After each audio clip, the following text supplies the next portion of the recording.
Die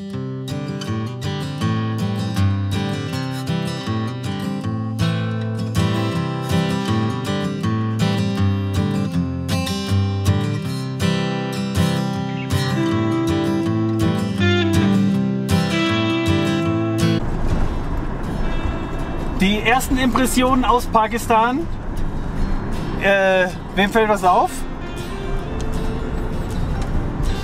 Wir fahren auf der linken Straßenseite. Hier herrscht Linksverkehr. Das heißt Umgewöhnung. Hoffentlich crashen wir nicht, aber es wird schon. Wir sind gerade eben nach Pakistan reingefahren, über die Grenze von China, über die höchstgelegene Grenze der Welt auf knapp 4800 Meter. Und jetzt sind wir in Pakistan. Cool. Und jetzt fahren wir runter, ich glaube 80 Kilometer bis nach Soest. Da ist dann die offizielle Custom Control und hier da kriegen wir Immigration, dann kriegen wir den Stempel in den Passport und dann sind wir auch offiziell eingereist. Ja. Und dann schauen wir uns Pakistan an. Ja. Wir waren insgesamt 2 Wochen im Land und haben uns dabei hauptsächlich im Norden Pakistans in der sehr bergigen Region Gilgit-Baltistan aufgehalten. Eingereist sind wir, wie gesagt, über den Khunjara-Pass von China aus und sind dann mit einigen Abstechern dem Karakorum-Highway bis nach Islamabad gefolgt. Von da aus sind wir dann nach einem etwas längeren Aufenthalt über die Wagah-Border nach Indien eingereist.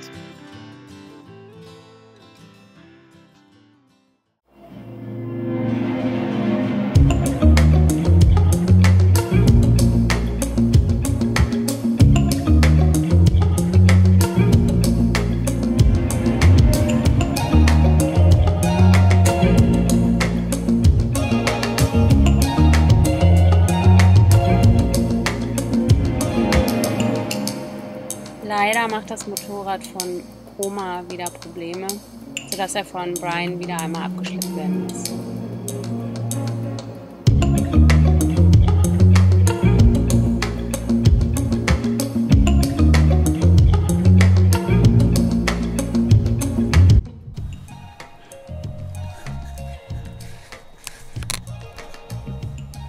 Sind wir drauf? Ja, wir sind drauf. Ja, wir sind jetzt auch drin. Wir sind gerade nach Pakistan jetzt offiziell eingereist, ja. Haben den Stempel drin und haben das Carnet ausgefüllt bekommen. Und das hat ungefähr 5 Minuten gedauert. Das, was im Iran noch 3 Stunden gedauert hat. Jo. Hier 5 Minuten. Jeder spricht Englisch, jeder ist super freundlich. Die Landschaft hier ist mega geil. Berge. Ich bin ja schon verliebt in Pakistan. Mal schauen, was noch so kommt. Jo. Und ob wir Tina auch von den Bergen überzeugen können. Mal schauen.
Tina, ist der Stellplatz okay? Ist okay?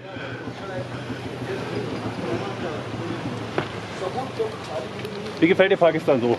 Sehr gut. Ja, fühlst du dich unsicher? Nein. Nein? Nein. Nee, ich mich auch nicht. Die herzlichsten, freundlichsten Menschen ever bisher. Und die Landschaft ist überragend. Also wir sind immer noch im Norden in Gilgit-Baltistan. So ein bisschen, nicht ganz Pakistan ist vielleicht. Aber es ist überragend.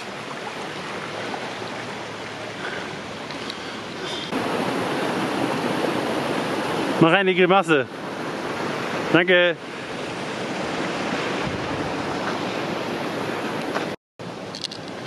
Also wenn ich sage, dass Gilgit-Baltistan nicht ganz Pakistan ist, dann stimmt das natürlich nicht. Es ist Pakistan, aber es ist eine Region oberhalb vom Kaschmir. Kaschmir wiederum ist sowohl Pakistan als auch Indien, wird von Indien kontrolliert. Gilgit-Baltistan wird eben von Pakistan kontrolliert, ist Pakistan, aber haben eben auch eine eigene Regierung in kleinen Teilen. Schön.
Wir sind in Rama.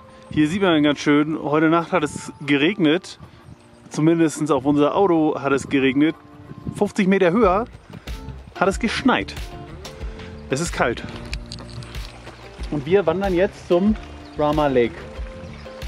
4 Kilometer, 300 Höhenmeter, nichts Wildes. Und hoffentlich, mal sehen, und hoffentlich verziehen die Wolken ein bisschen, damit wir auch was sehen können.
Das wäre ja nicht besser geworden.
weiß nicht, ob man es erkennen kann, aber es schneit. Ein kleines bisschen. Wir sind gerade auf dem Babusa Pass in Pakistan auf 4200 Meter. Wir sind hier gerade hochgefahren auf dem Weg nach Islamabad, wo wir morgen Abend vielleicht ankommen. Und es hat ein bisschen angefangen zu schneien.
Wir haben seit Georgien kein Meckes mehr gesehen.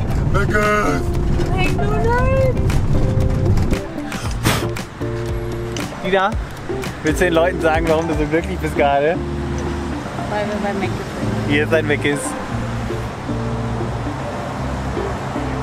Ein echter, originaler Meckes. Und also wenn das kein Zeichen dafür ist, dass Pakistan im Wandel ist, wir sind keine 50 Kilometer von Abbottabad entfernt. Wir sind keine 50 Kilometer von dem Ort entfernt, wo Osama Bin Laden damals ergriffen wurde. Und hier gibt es jetzt ein Meckes.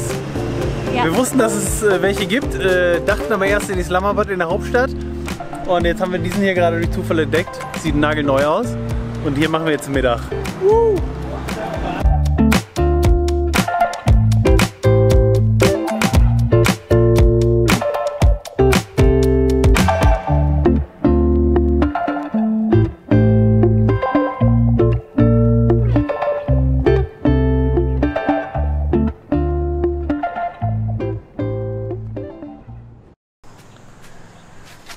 Wir sind inzwischen in Islamabad, der Hauptstadt Pakistans, angekommen und stehen hier im Innenhof von Sana. Sana ist ein Pakistani, den wir glücklicherweise kennengelernt haben. Ist ein junger Mann, der Offroad-Touren für Touristen organisiert durch ganz Pakistan. Ist also mit seinem 4x4 unterwegs und er hat glücklicherweise auch ein großes Herz für Overlander. Denn so hat er hier so einen kleinen Campspot quasi gebaut. Das ist eine kleine Hütte. Da steht Tina, sie wäscht Wäsche. Das ist eine kleine Hütte, wo 2 Leute schlafen können. Und es ist vor allem eben auch diese Einfahrt, wo man sein Auto parken kann. Hier kann man zelten, wenn man will. Und das stellt der Overlandern für unglaublich günstige Konditionen zur Verfügung. Und wir hatten sowieso schon von ihm gehört, bevor wir gestartet sind. Und dann haben wir ihn tatsächlich vor einigen Tagen durch Zufall im Hunza Valley im Norden getroffen und uns ganz nett mit ihm unterhalten. Und dann hat er natürlich auch sofort angeboten, dass wir hier schlafen können. Und so tun wir das seit heute und haben uns mal ein bisschen ausgebreitet. Ich habe das Auto gewaschen schon. Wir sind gerade dabei, Wäsche zu waschen und die hier aufzuhängen. Und ja, können einfach mal ein bisschen zur Ruhe kommen und genießen diese kleine Idylle in der Großstadt Islamabad. Ich führe euch mal mit rein. Wir sind hier ganz alleine. Wir haben einfach den Schlüssel bekommen. Und hier ist noch so ein Hinterhof, ein Generator. Alles nämlich mit Solarstrom gepowert. Hier haben wir jetzt schon ganz viel Zeug rumliegen, weil wir, wie gesagt, gerade aufräumen. Die Waschmaschine gibt es nicht, deswegen müssen wir das alles per Hand machen. Wir haben hier schon seit 3 Stunden immer den Warmwasserboiler im Auto laufen. Machen dann hier diese Buckets und waschen das dann ordentlich und dann hängen wir das auf. Ja, richtig, richtig cool. Und jetzt bleiben wir noch so 2, 3 Tage hier. Nutzen endlich mal ein gutes WLAN. Es gibt wirklich gutes WLAN hier. Das ist rar. Und schauen uns bestimmt noch mal so ein bisschen Islamabad an, aber auch nicht so richtig. Ist keine Stadt für uns, in der wir uns lange aufhalten wollen. Und in 3, 4 Tagen, je nachdem, geht's rüber nach Indien. Wir sind kurz vor Indien.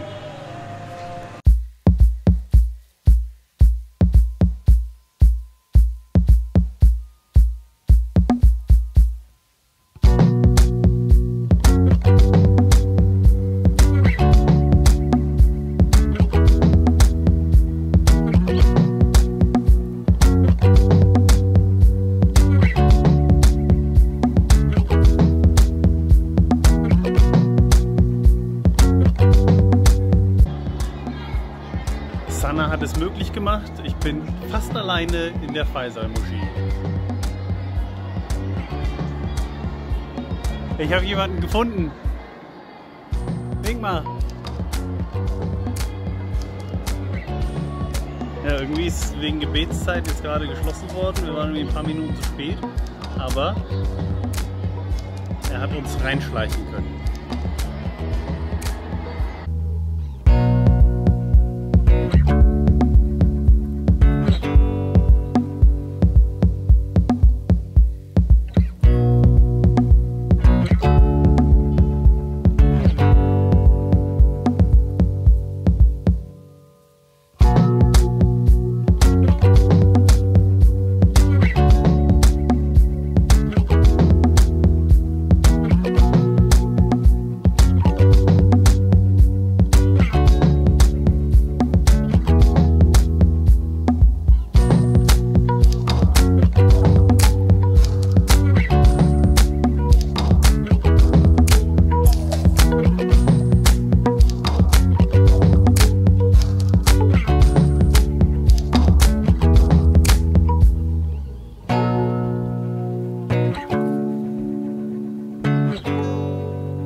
So, wir sind jetzt zurück im Auto, wollten uns aber nochmal zu Wort melden, denn heute war ein richtig, richtig cooler Tag.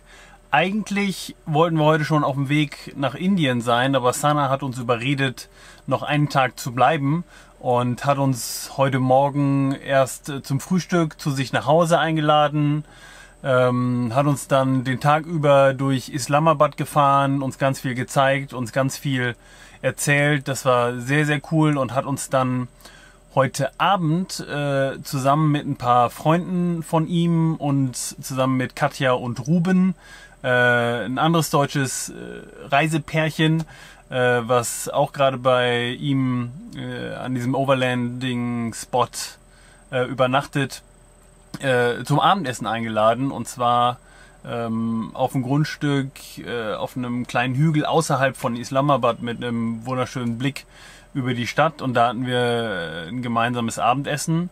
Und da haben uns dann seine Freunde unter anderem auch ausgefragt, und eine Frage, die ganz prominent gestellt wurde, war: Habt ihr euch in Pakistan sicher gefühlt? Und ja, Tina, haben wir uns sicher gefühlt? Ja, absolut. Also ich glaube, es gab keine Sekunde, wo wir irgendwann mal gedacht haben, dass wir in einer brenzlichen Situation sind oder dass wir uns irgendwie unsicher gefühlt hätten. Wir haben jetzt natürlich nur einen relativ kleinen Teil von Pakistan gesehen, waren eher im Norden unterwegs, können über den Süden natürlich jetzt nicht so viel sagen, Aber wir können es eigentlich nur jedem ans Herz legen, mal sich Pakistan selber anzusehen und finden, dass es auf jeden Fall eine Reise wert ist. Ja, also der Norden landschaftlich, die Berge super, super schön, die Menschen, die wir getroffen haben, alle super herzlich, super gastfreundlich. Es wurde viel oder wird viel Englisch gesprochen, was ja so die Kommunikation dann auch nochmal, also was dazu hilft. Und war richtig, richtig cool. Also kommt hierher, schaut euch das Land an. Es lohnt sich. Ja. Und wir fahren jetzt morgen Richtung Indien. Jupp.